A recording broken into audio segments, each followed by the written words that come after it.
The pen felt unusually heavy in my hand as I stared at the papers on the dining table, then slowly lifted my eyes toward my husband's face, calm, confident, almost bored, as he leaned back and told me to sign or he would make sure the divorce dragged on for years. And in that moment, I realized he truly believed I was trapped. So I signed without arguing, placed my keys beside the document, stood up, and walked out of the penthouse I had paid for myself, not knowing that by the very next morning his own attorney would be screaming at him on the phone. But to understand how everything fell apart for him,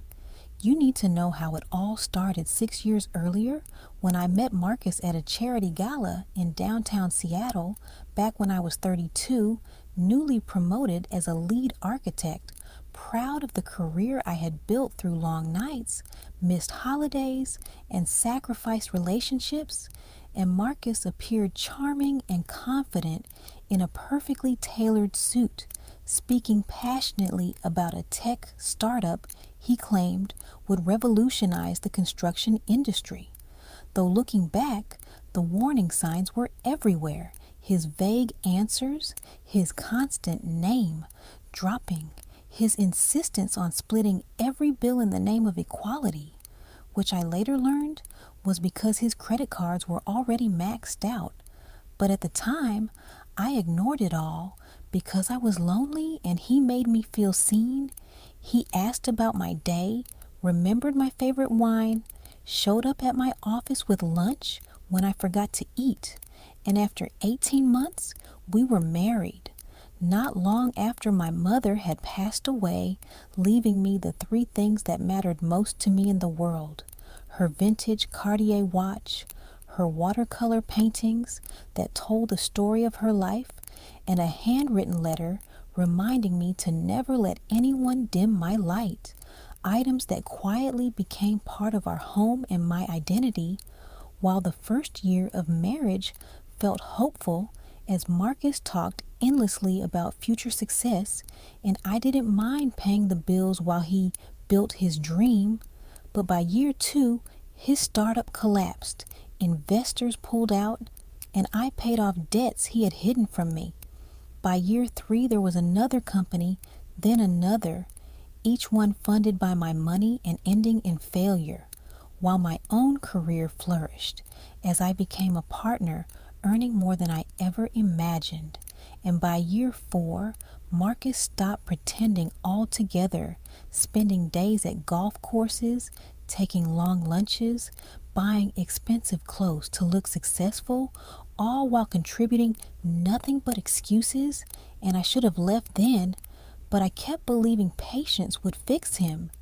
until one evening his phone lit up on the kitchen counter with a message from someone saved as a heart emoji saying she couldn't wait to see him again. And as I scrolled, my hands shook while I read months of messages filled with love,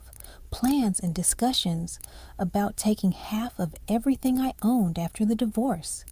And when I searched her name online, I felt my chest tighten as I saw my mother's Cartier watch on her wrist in a smiling Instagram post, the same watch I thought I had misplaced months earlier. And instead of screaming or confronting him, I took screenshots, sent everything to myself, put the phone back exactly where it was, and that night while he slept beside me, I planned, the next morning, calling my college roommate who had become one of the top family lawyers in the state, telling her I needed help and absolute discretion. And over the following months, we worked quietly, protecting my assets legally, restructuring ownerships, documenting every dollar I had spent on Marcus, every failed business, every item he had taken,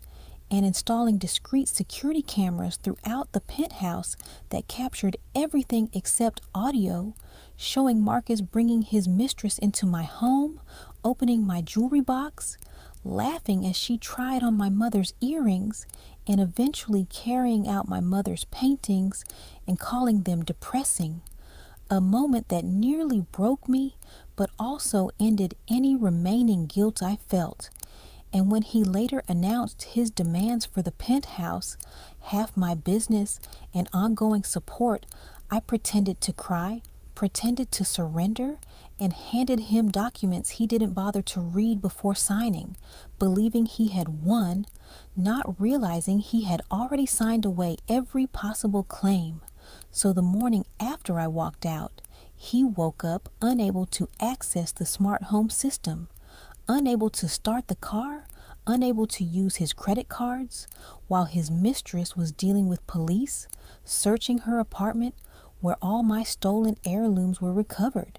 And Marcus himself was served legal papers for fraud, theft, and civil damages, leading to weeks of chaos as his lawyer tried unsuccessfully to undo what Marcus had willingly signed. And when the divorce was finalized, he walked away with nothing but debt and consequences, while I returned to the penthouse, rehung my mother's paintings, placed her watch back in the safe, and finally allowed myself to grieve the marriage I thought I had, the years I wasted protecting someone who never deserved it, realizing I hadn't been cruel or vengeful but simply prepared. Because I didn't destroy him, I just stopped saving him, and without me there to catch him, he fell. And now, each morning, I wake up in a home that responds only to my voice, surrounded by everything that belongs to me, knowing that this wasn't revenge, it was justice. If you enjoyed this story and want to hear more real-life stories about betrayal, strength, and justice, make sure to like this video and subscribe to the channel, because new stories are uploaded regularly, and your support helps this channel grow and reach more people who might need to hear these stories. So turn on notifications and stay with us for the next story.